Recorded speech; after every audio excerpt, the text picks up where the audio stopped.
Magandang umaga Pilipinas, narito na po ang magiging lagay ng panahon ngayong araw ng Friday, 02 January 2026. Base sa ating synoptic situation, tatlong weather system ang makakapekto sa ating bansa. Unahin natin dyan yung shear line na makakapekto sa Southern Luzon, Northeast monsoon naman sa Northern at Central Luzon, at sa labing bahagi ng bansa, Easterlies naman ang makakapekto dito.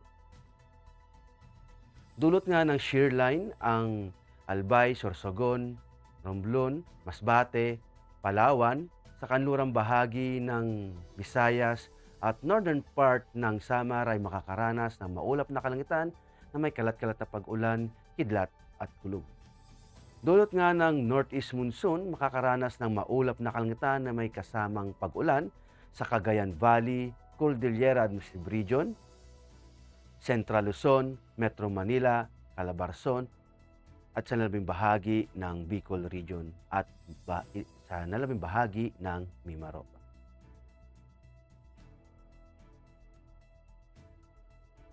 Dulot nga ng easterlies, ang buong Mindanao ay makakaranas ng bahagyang maulap hanggang sa maulap na papawirin na may pulupulong pag-ulan, kidlat at kulog. At para naman sa flight level wind chart, mula dito sa 925 hectopascal, makikita natin ang epekto ng northeast monsoon na umaabot sa lakas ng hanggang 72 knots. Samantala, dito sa 850 millibars hectopascal, makikita natin ang lakas ng northeast monsoon na aabot lamang hanggang 36 to 54 knots. At dito sa Visayas at Mindanao, easterlies naman ang makakapekto dito. At pagdating sa 700 hectopascal, makikita natin yung lakas ng hangin dito sa may parte ng kanlurang bahagi ng bansa, lalong-lalo na sa Palawan. Ang lakas niya ay umaabot hanggang 36 knots. At dito naman, pagdating sa 500 hectopascal, makikita natin na mas dominante at mas malalakas ang hangin dito sa may northern part hanggang northern part ng Pilipinas, hanggang dito sa may bahagi ng Mindoro at dito na rin sa may parte ng Mindanao na aabot sa lakas ng hanggang 54 knots.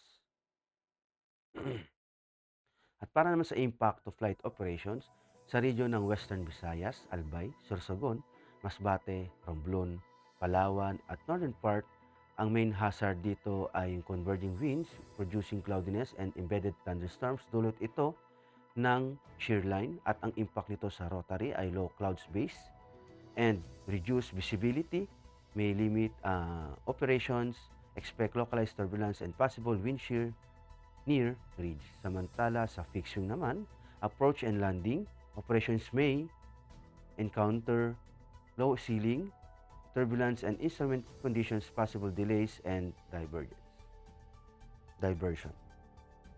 Sa region naman ng Metro Manila, Northern Luzon, Central Luzon, Calabarzon, sa nalabing bahagi ng Mimaropa at sa nalabing bahagi ng Bicol Region, dulot ang northeast monsoon, cold and dry northeasterly flow na makakadulot ng malalakas na hangin at na may kasamang pag-ulan.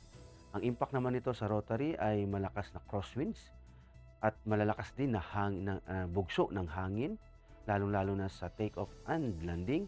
Samantala sa fixing naman, crosswind din at may mga moderate turbulence during approach at possible mga mababa ang visibility na may kasamang mahinang pag-ulan. Sa Mindanao, dulot ng easterlies, warm and humid air from the Pacific, enhancing ng convective activities. Ang impact nito sa rotary ay mga localized thunderstorms. Sa fixing naman, generally fair weather possible, isolated mga CBs causing short-term delays or turbulence. Ang araw ay sisikat ng 0621 at tulubog din naman mamayang 1739. Para sa moon illumination, meron tayong 99%. At para manatiling updated sa lagay at pagtaya ng panahon, i-follow lamang ang Air Force Weather Center sa mga social media accounts. Sa ngalan ng aming commanding officer na si Colonel Alvin John Cugador, Puff Jesse, ako po sa Technical Sergeant Brian Benedict B. Arcilla, Weather Forecaster ng Air Force Weather Center. Maraming salamat po.